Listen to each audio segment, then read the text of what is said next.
За сайн байцгаана уу монголчуудаа. За Америкийн нэгдсэн улсад за болж байгаа сонирхолтой бас нэг мэдээллийг бас монголчуудаагаа хуваалцъя гэж.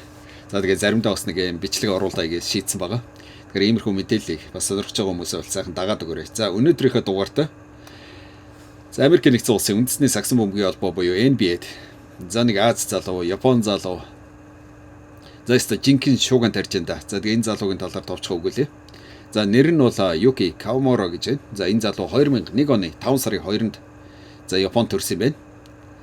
Тэгээ одоо яагаад энэ Америкт NBA-д яагаад шууган болоод байгаа юм гэхээр Аз залуу, Япон залуу нөгөө талаар өндөр нь ерөөсөө 1.68 м.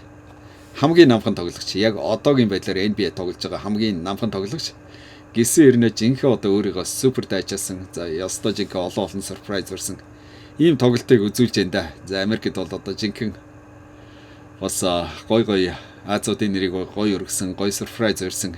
За ийм тоглогч ингээд ирчээд бодоо олгож энэ да. За энэ залуу 2023 онд Японд болсон дэлхийн аваргаар за маш амжилттай тоглосон. За улмаар 2024 онд Францад болсон Олимпийн тоглолтод за яста жинхэнэ супер тоглоод за маш олон хүмүүсийн анхаарлыг ингээд татсан. Ийм амжилт үзүүлсэн. За амжилтаас нь товчхон дурдах юм бол 2023 онд Японд болсон дэлхийн аваргаар за энэ залуу 10.4 point аваад за 2.3 rebound гэж байна. Тэгээ дээрээс нь 5.6 assist, тэгээ 2.7 steal гэдэг ийм дундаж дөнгөөр ингэж гарсан юм байна.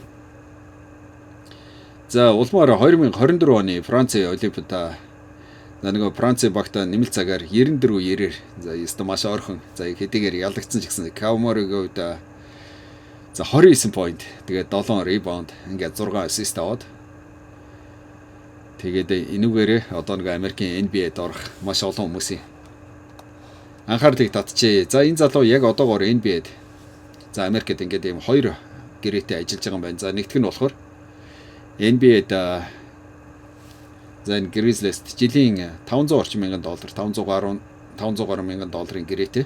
За нөгөө талаар Японы үндэсний за шигшээ фактыг гээд ажиллахаар ийм хоёр гэрээтэй ингээд 24-25 оны сизон тоглож байгаа юм байна. За тэгээ энэ залуугийн хувьд бол одоо хурд хамгийн гол нь нэг маш богино хугацаанд шийдвэр гаргах. За тэгээ дамжуулалт гаргах, өөрөө шийдвэр гаргах гэдэг дээр үнэхээр супер.